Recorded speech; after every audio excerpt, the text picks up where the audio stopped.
Hello, this is Dr. John Galaska with a few reflections on being a brainwise therapist by Bonnie Badenoch concerning the reading in Chapter 7, page 96 through 101, and Chapter 8, page 105 through 110. There's some interesting things in here, and there's actually some things that I think need a caveat. So I'd like to begin with the fact that one has to be careful when one is inviting a client to visit traumatic memories. If a client becomes dysregulated in telling that story, repeating that narrative, you have the danger of actually re-traumatizing them and strengthening that traumatic memory. So it's prerequisite that you are able to have your client in a very calm and regulated state, and you as well need to be that way, before they can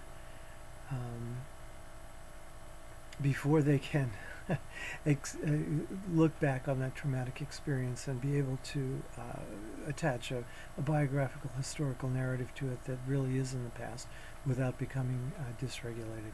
So beware of that, and some of the statements that Bonnie makes here in these few pages between 96 and 101 caused me some apprehension that someone might misunderstand and think that simply revisiting a trauma and crying and becoming dysregulated is a good thing. That's not. It used to be that people thought that right after a traumatic occurrence, it was important for people to talk about it. Well, what was found is that many of the people who talked about it right after experiencing it ended up being worse off than the people who didn't talk about it. So talking about it, being able to integrate that past experience into a biographical narrative that doesn't reach out from the past and cause you to be triggered and re-experience the cascade of emotions that are associated with the trauma, requires a very gentle hand and a caution. So that's not obvious in what Bonnie is saying here, and I wanted to make that caveat.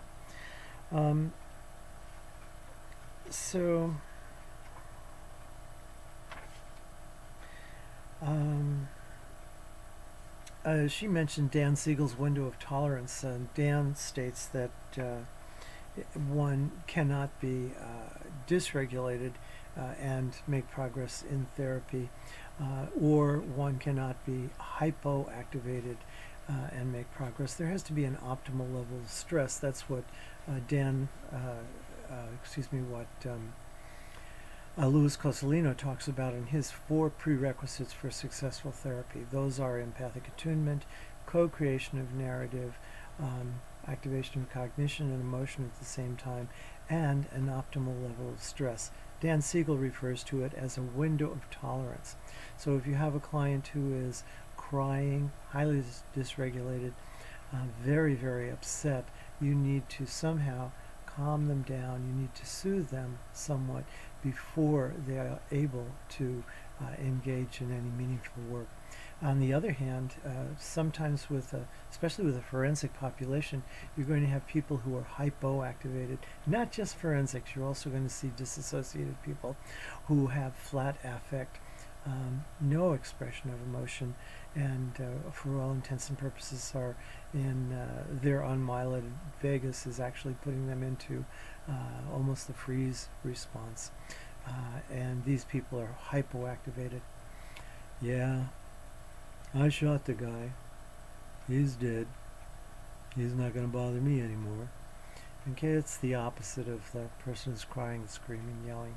Okay, so an optimal level of stress and a window of tolerance. Optimal level of stress is from Louis Cosolino's work, and a window of tolerance comes from Dan Siegel. So both of these ideas are brought in to these pages written by Bonnie. Now, she also mentions on page 100 that slow breathing can help the sympathetic and parasympathetic systems come into balance.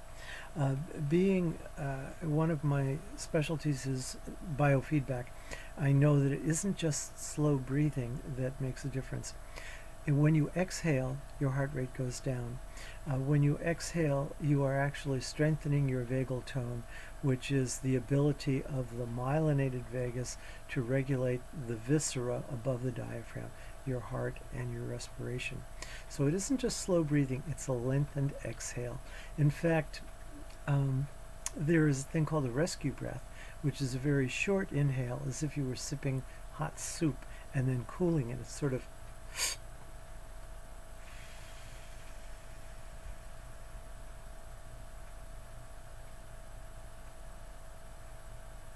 if you have an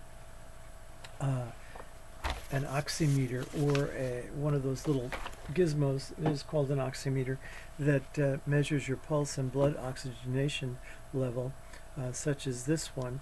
Sometimes you can demonstrate this right away.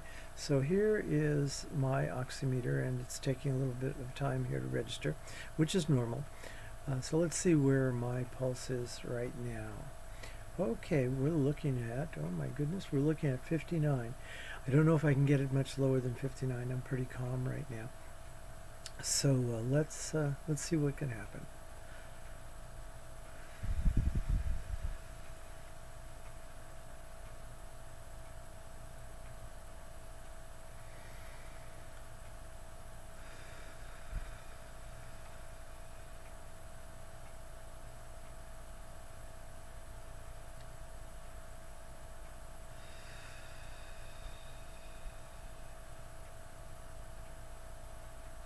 Well, I managed to lower it one tick to 58.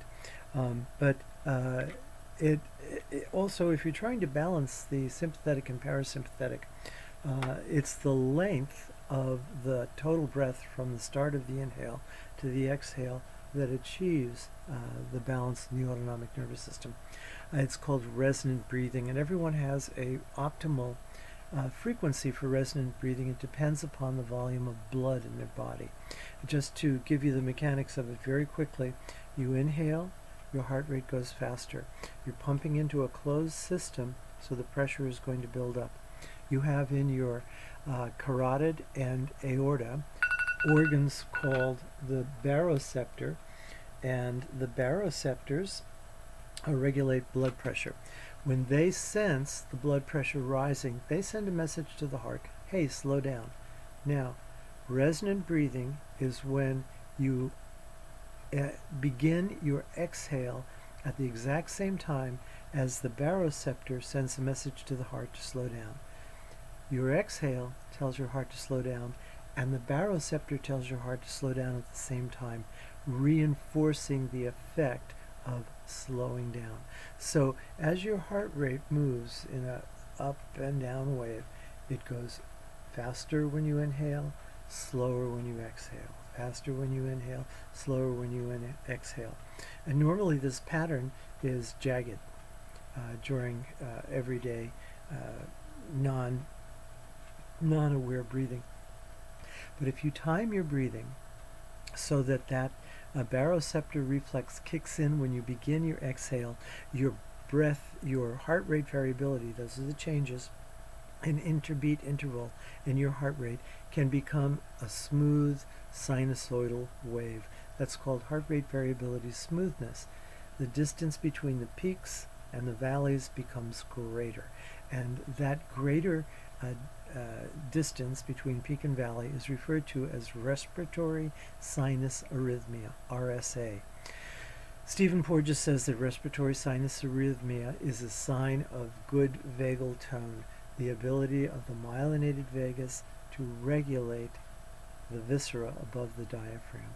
So to balance the autonomic nervous system, you want to breathe at a rate of approximately 6 breaths per minute, or one complete breath from the beginning of the exhale to the beginning of the inhale to the end of the exhale of about 10 seconds. Now, if you're a petite person, you have a smaller volume of blood, it doesn't take as much time for the increased pumping to activate the baroreceptor response. So for petite people, the breath will be a little bit faster.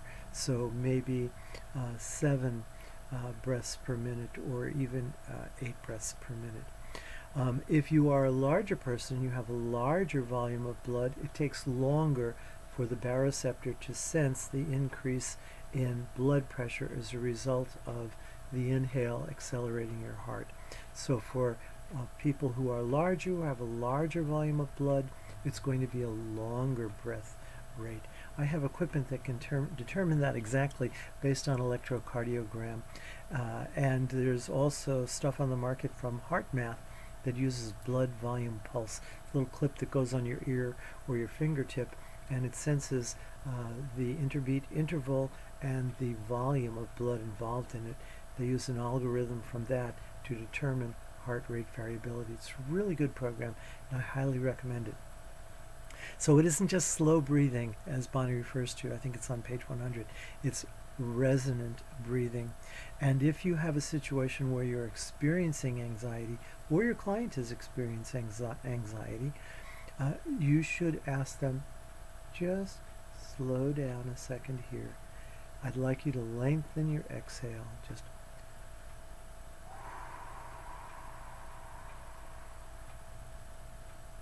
it's the first line of defense against anxiety, slows your heart rate down. And if you want to balance your autonomic nervous system, you need to use a pacer to breathe in a resonant fashion. Or if you know the count well enough yourself, you can count 1, 2, 3, 4, 5, 6, 7, 8, 9,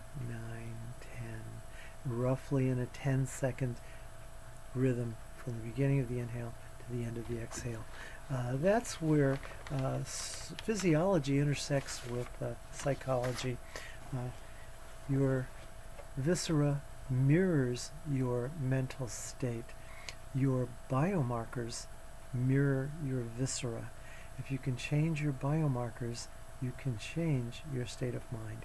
So that's something that I do with biofeedback and neurofeedback. It's really exciting stuff, and it is prominent in a somatic approach to psychotherapy. Neurofeedback, of course, requires some special training and some rather expensive equipment. It's a narrow specialty. It's not for everybody, but for those of you who maybe have a computer bent or a little bit geeky, neurofeedback's exciting, and it is working with the soma. It's working with the electrical potentials that you can measure at the scalp. You can change those potentials. Lo and behold, you change those potentials, and state of mind often changes in response. You can change what's going on in the EEG with talk therapy, or simply listening to some soft music, lengthening your exhale. You can change a dark mood into a more even-keeled mood that way. But you can also work with someone who's depressed by giving them feedback about when their brain waves change to a pattern that is more consonant with a balanced autonomic nervous system. Lo and behold, when you're able to achieve that change in the brain waves, their state of mind follows. It's really fascinating stuff. My God, the mind is connected to the body. Oh my goodness gracious. Anyway, it's exciting stuff for me. So be careful. It is not obvious in what Bonie says here that concerning the revisiting of trauma. You have to be very, very careful with that. You want to avoid re-traumatizing people. Now, you also had the reading from page 105 to 110, and that had a lot to do with shame. And shame is something that is built into our bodies during the infant-caregiver relationship. It's carried in our implicit social templates, what Bowlby referred to as internal working models. It's implicit because these things were inculcated into our being before we had language, before the dorsolateral prefrontal cortex came online, giving us semantic memory. That makes it feel like it's us. We don't have a story or a narrative associated with it because we hadn't developed speech when we were 2 years of age, when the relationship between our caregiver and ourselves was building in the expectations for how social relationships are supposed to unroll. Implicit social templates, internal working models. If a parent overwhelmingly creates the expectation that whatever a child does, they cannot get the kind of love and nurturance that they need from the parent, they're going to defend themselves, and that defense often involves the unmyelinated vagus, which regulates the organs beneath the diaphragm and activates the freeze response. Stephen Porges says that developmental trauma can produce a preference for the nervous system to defend itself with the unmyelinated vagus, the freeze response. Perhaps you remember a time when there were a lot of babies available for adoption from Romania. These babies came with dissociation and a tendency to use the unmyelinated vagus in defense when socially challenged. Blank stares, just staring off into space, not being able to get their needs met. If a baby is left to cry in the crib when something is wrong, and that's how it signals its caregiver, something's wrong, there's a rupture in my world, and the caregiver does not respond, after a while, the baby will shut down. It has to, because if it keeps expending the amount of frantic energy in that crying, it will actually die from overstimulation. The sympathetic nervous system will tax the body to the point where their energy is completely depleted. So the defense of the body is to shut down completely and become almost like a blank stare. You see this in clients with flat affect, no prosody of voice, no modulation in what they're talking about when they talk about emotionally charged things. So this is built in the infant caregiver relationship, and these things are called implicit social templates. Now Bonie touches on the way to overcome that, and overcoming that is what Porges calls activating the social engagement system.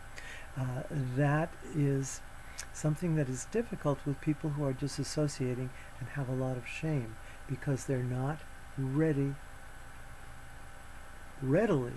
available to trust people, because after all, their source of love and nurturance, their caregiver, was not available to provide them with that, and so they don't anticipate that reciprocity from people that they engage with socially.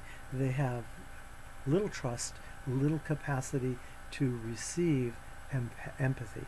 So you have to move in therapy consistently, with great respect, and slowly.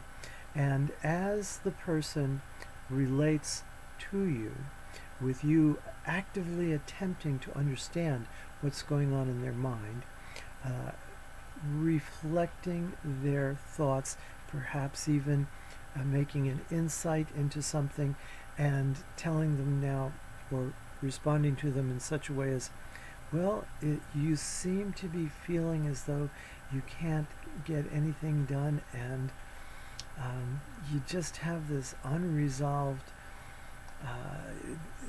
you don't have the ability to get up and move. Is that what it is you're experiencing? Then your client can come back with, no, that's not quite it. It's more like I feel paralyzed. I can't, for some reason I just can't begin an activity. Then that's a rupture, because you haven't communicated to your client that you understood them. That rupture then is an opportunity for building attunement between yourself and the client. And so you go back and say, well, let me try it again. It's more like such and such and such and such. And if the client then says, yeah, now you're coming closer to the way I feel, that is rupture and repair that now is building towards empathic attunement. So Porges points out that the way to overcome a person who has become, their nervous system has become habituated to using the parasympathetic unmyelinated vagus to defend themselves, going into freeze, or actually it's called a death faint, and it's in the face of overwhelming threat that you have no capacity to respond to.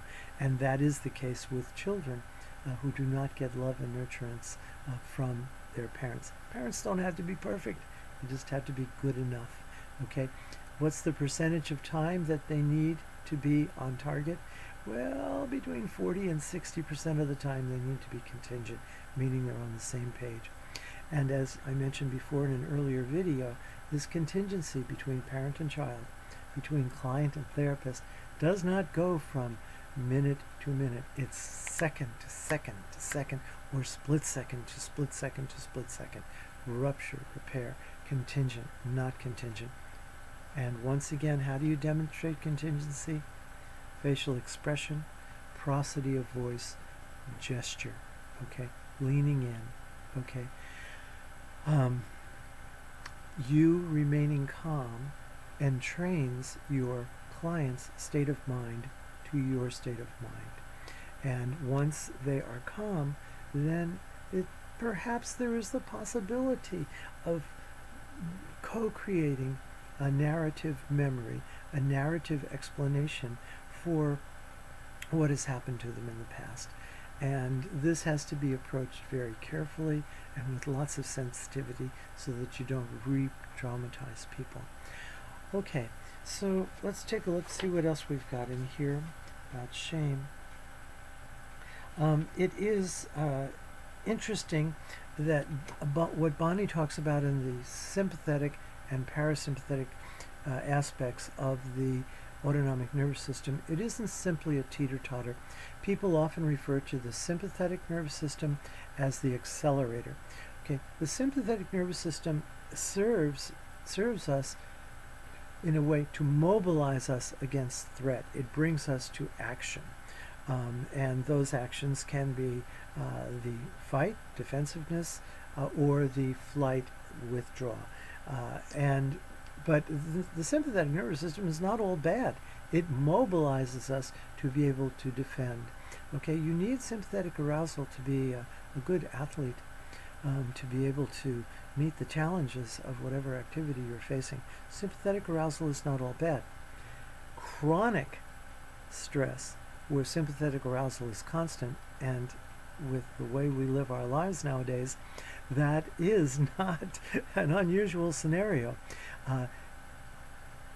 Means that cortisol is active in your body all the time, which has detrimental effects.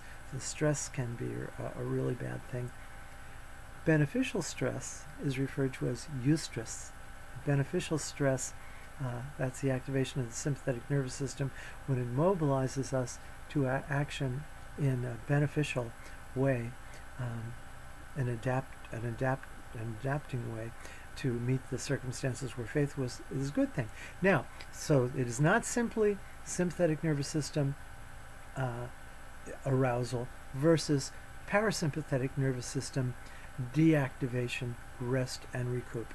The parasympathetic has a couple of branches.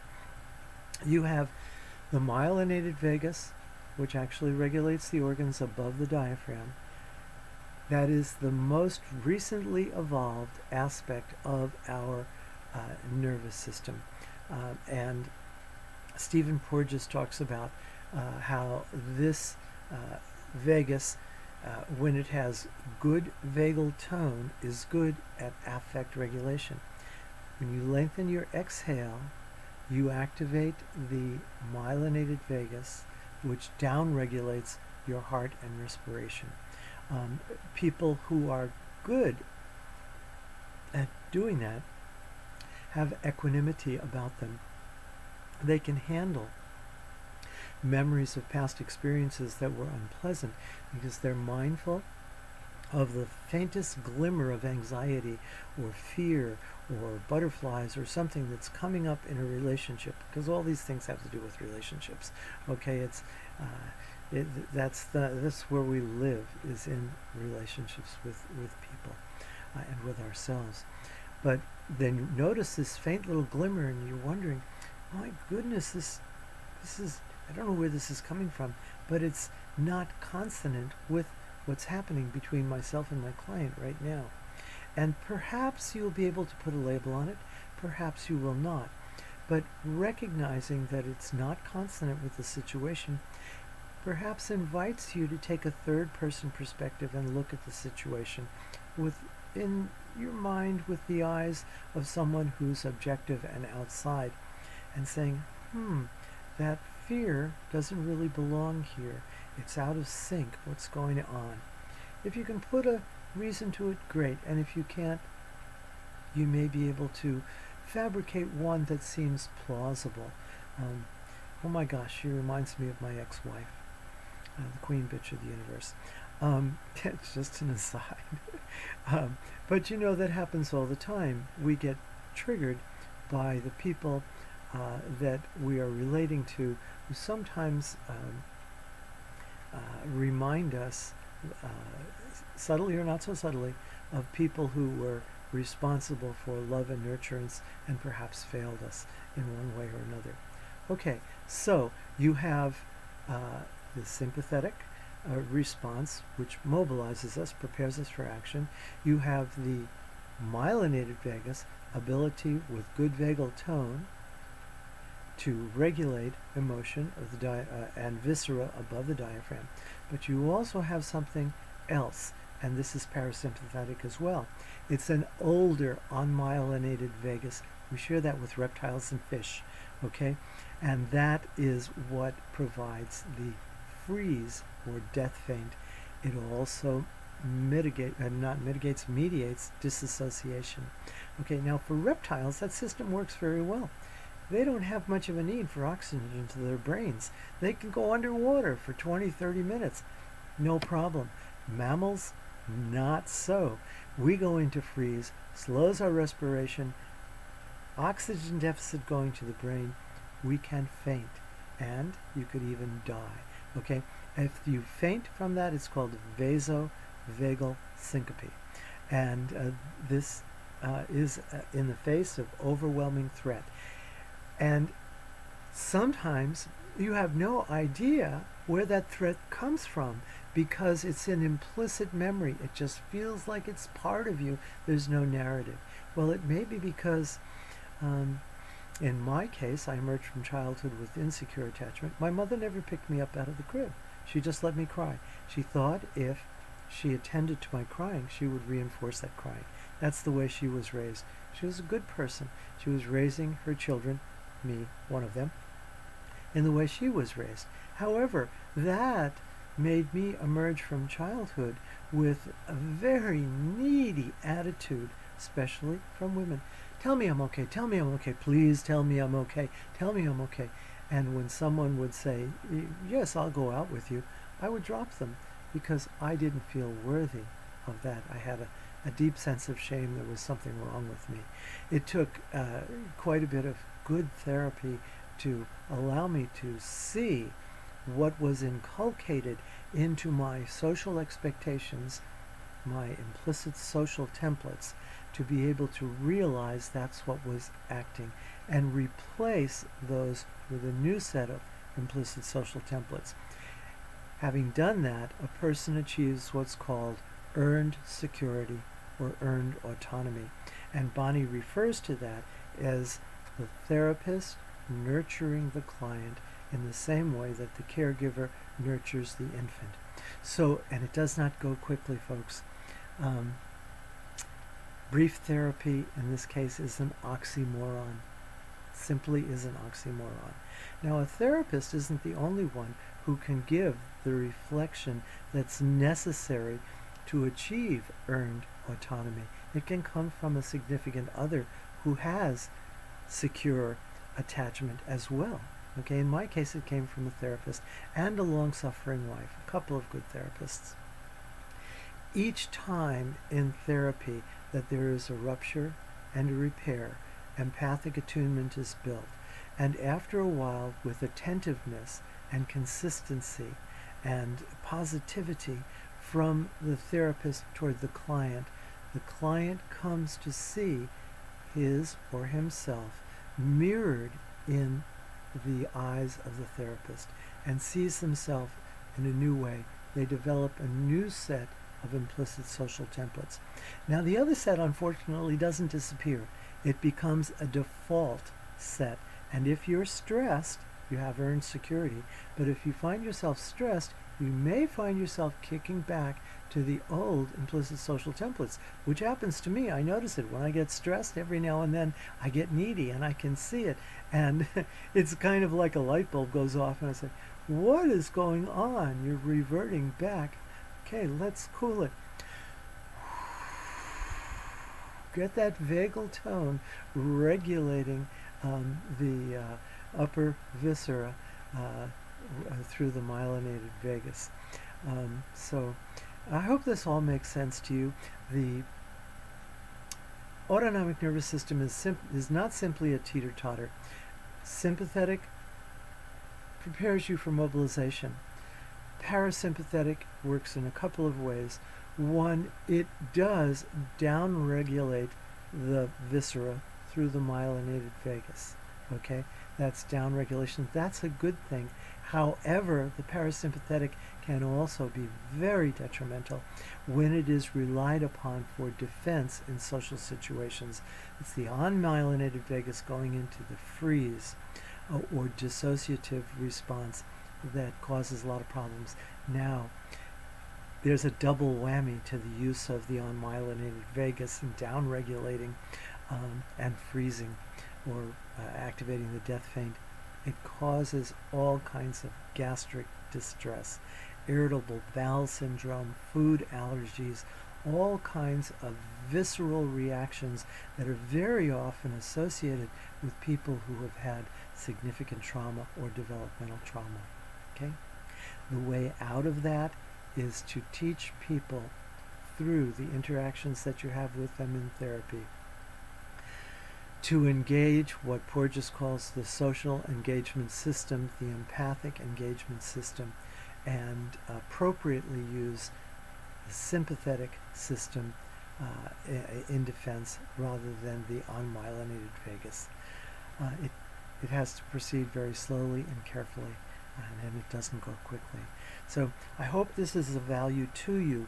Please respond to me with an email, having done the reading and having watched the video. Respond to me with an email of one example in your life wherein you've noticed activation from sympathetic arousal, or perhaps the use of the unmyelinated vagus to go into freeze faced with overwhelming death threat that you cannot respond to. Give me an example of something from your life that has to do with the activation of the sympathetic or the parasympathetic in downregulating, or the parasympathetic in utilizing the unmyelinated vagus to create the freeze effect.